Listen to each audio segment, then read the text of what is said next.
अस्सलाम वालेकुम दोस्तों, मैं तंजीम अहमद, आप सबका स्कॉलर फार्मेसी में स्वागत है। आज की इस वीडियो में हम बात करेंगे हॉस्पिटल एंड क्लिनिकल फार्मेसी के लास्ट चैप्टर 20 पे। अगर आप चैनल पे नए हैं तो चैनल को सब्सक्राइब कर लीजिए ताकि टाइम टू टाइम आपको फार्मेसी से रिलेटेड वीडियोज़ मिलती रहें।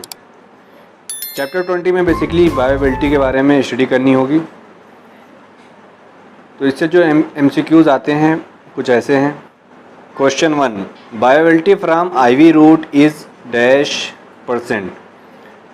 IV रूट से जो ड्रग दी जाती है उसकी बायोअवेलेबिलिटी होती है,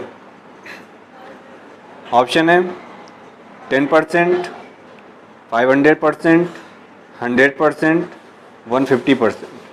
करेक्ट ऑप्शन सी 100%। जो भी ड्रग IV रूट से दी जाती है उसकी बायोअवेलेबिलिटी मोस्टली 100% होती है। Question 2, what is bioavailability? Bioavailability क्या है? Option, the time of absorption of drug from it's doses form, the rate and extent of absorption of unchanged drug from it's doses form, the time of absorption of the unchanged drug from it's doses form, the rate of absorption of the drug from it's doses form. Bioavailability को physiological availability, biological availability या सिर्फ bioavailability कहा जाता है। जब कोई भी हम ड्रग देते हैं किसी भी डोजेस फॉर्म में तो वो अनचेंज फॉर्म मीन्स कि वो ड्रग अपना फॉर्म चेंज ना करे, कितने रेट और कितने अमाउंट में वो एब्जॉर्ब हो रही है, एब्जॉर्ब होकर सिस्टमिक सर्कुलेशन में पहुंच रही है, उसे कहते हैं बायोअवेलेबिलिटी। करेक्ट ऑप्शन होगा B, the rate and extent of absorption of unchanged drug from its dosage form. कितने रेट कितने अमाउंट से ड्रग जो दी गई है वो एब्जॉर्ब होके सिस्टमिक सर्कुलेशन में पहुंच रही है। Question 3, drug bioavailability is influenced by. Drug की बायोअवेलेबिलिटी किसके द्वारा इन्फ्लुएंस होती है? ऑप्शंस हैं physiological factors, pharmaceutical factors, physico chemical factors, all of the above. Correct option D, all of the above. ये सारे फैक्टर्स होते हैं जो बायोअवेलेबिलिटी पे इम्पैक्ट करते हैं। Question 4, bioavailability of drug from topical administration is affected by. जो drug topically administer कराई जाती है उसकी बायोअवेलेबिलिटी किसके द्वारा इफेक्ट होती है? ऑप्शंस हैं skin condition, application condition, topical vehicle, all of the above. Correct option D, all of the above. Skin की क्या कंडीशन है उस पर भी ये डिपेंड करता है, किस तरह वो अप्लाई की जा रही है स्किन पे इस पर भी डिपेंड करता है, साथ साथ उस ड्रग की जो व्हीकल है जिसमें वो ड्रग है उस व्हीकल का नेचर क्या है इस पे भी डिपेंड करता है। Question 5, better absorption of drug show. Drug का बेटर एब्जॉर्प्शन शो करता है। Option, decrease bioavailability, better bioavailability, no bioavailability, none. Correct option B, better bioavailability. जितनी बेहतर ड्रग एब्जॉर्ब होगी उतनी बेहतर उसकी बायोअवेलेबिलिटी होगी। Question 6, what is the equation of bioavailable fraction. Bioavailable fraction का इक्वेशन क्या होता है? ऑप्शंस हैं 1/बायोअवेलेबल dose, bioavailable dose upon administered dose, 1/एडमिनिस्टर्ड dose, administered dose upon bioavailable dose. Drug का अमाउंट सिस्टमिक सर्कुलेशन में कितना है उसे कहते हैं क्या? Systemic bioavailability. तो bioavailable fraction basically administered drug और जो सिस्टमिक सर्कुलेशन में ड्रग का अमाउंट है उसके फ्रैक्शन को कहते हैं बायोअवेलेबल फ्रैक्शन। जो फार्मूला होता है वो कुछ ऐसे होता है कि bioavailability fraction equal to bioavailable dose upon administered dose. Means कि सिस्टमिक सर्कुलेशन में कितनी डोज प्रेजेंट है और हमने कितनी डोज एडमिनिस्ट्रेट कराई है, इन दोनों के रेशियो को कहते हैं क्या, बायोअवेलेबल फ्रैक्शन। तो करेक्ट ऑप्शन होगा B, bioavailable dose upon administered dose. Question 7, factors that affect bioavailability.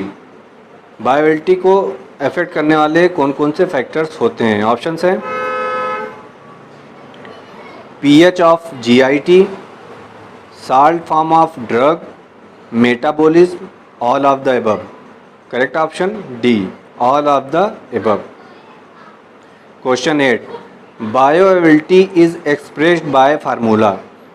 Formula के द्वारा जो बायोअवेलेबिलिटी एक्सप्रेस की जाती है वो होता है, ऑप्शन है AUC IV upon AUC oral. AUC का फुल फॉर्म होता है area under the curve. Option B AUC oral upon AUC IV। Option C AUC oral into AUC IV, none. Correct option A, AUC IV upon AUC oral, means कि IV के through जो drug दी जा रही है वो कितने area को कवर कर रही है, अपॉन ओरल के थ्रू जो ड्रग दी जा रही है वो कितने एरिया को कवर कर रही है। Question 9, in particle size smaller size particle have. Particle size में जो स्मॉलर पार्टिकल साइज होता है वो रखता है, ऑप्शंस हैं greater surface area, improve bioavailability, improve absorption, all of the above. तो पार्टिकल साइज ड्रग की जितनी स्मॉल होगी उतना ही उसका सरफेस एरिया ज़्यादा होगा, उतनी ही ज़्यादा वो बायोअवेलेबल होगी और उतनी ज़्यादा वो एब्जॉर्ब भी होगी। मीन्स कि जितना अच्छा एब्जॉर्प्शन होगा उतनी ज़्यादा उसकी बायोअवेलेबिलिटी भी होगी। Question 10, the comparison of bioavailability between two doses forms. दो डोजेज फॉर्म की बायोअवेलेबिलिटी को जब कंपेयर किया जाता है उसे कहते हैं, option bioavailability, biological, biopharmaceutics, bio equivalence.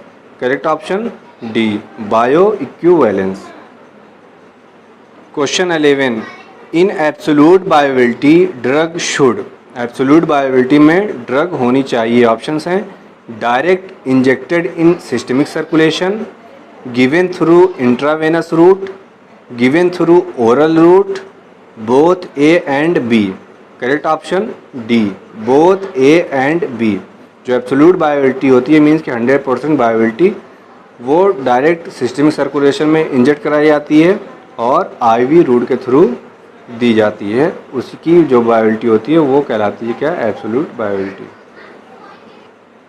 Question 12, the rate of drug bioavailability is most rapid when the drug is formulated as.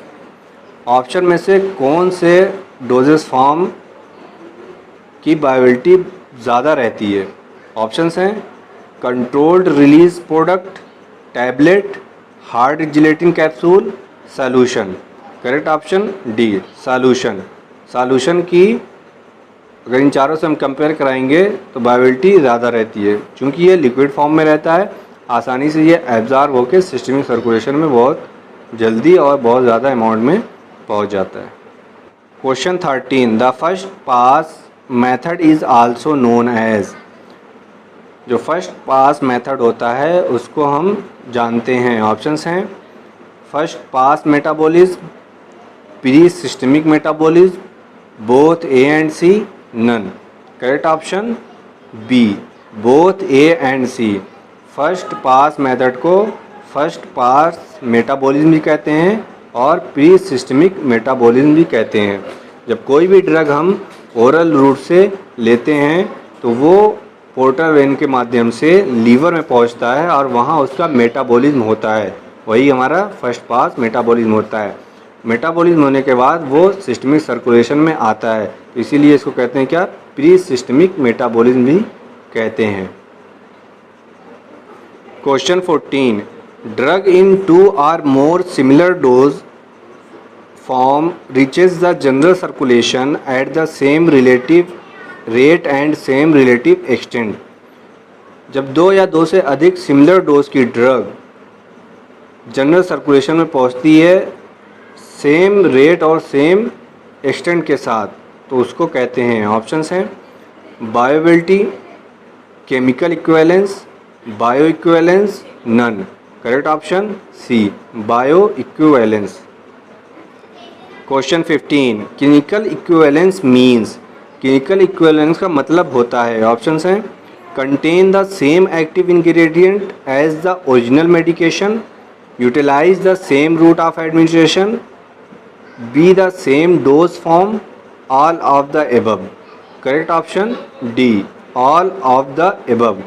Means कि जो ड्रग का एक्टिव इंग्रेडिएंट होता है वो सेम होता है, साथ साथ वो सेम रूट को फॉलो करते हैं और सेम डोजेस फॉर्म होती है उसकी, तो इसको कहते हैं क्या, clinical equivalence.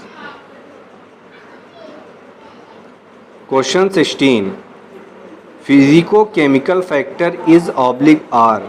Physico chemical factor होता है, ऑप्शंस हैं drug solubility, salt form of the drug, particle size and effective surface area of drug, all of the above. इसका आंसर आप लोग हमें कमेंट बॉक्स में दीजिएगा। Question 17, in coated tablet the coating forms a physical barrier between GI fluid and the tablet drug, true और false. जो coating tablet होती है उस पर जो कोटेड फॉर्म होता है वो फिजिकल बैरियर का काम करता है GI फ्लूइड और ड्रग के बीच में। ये स्टेटमेंट सही है या गलत, इसका भी आंसर आप लोग हमें कमेंट बॉक्स में दीजिएगा।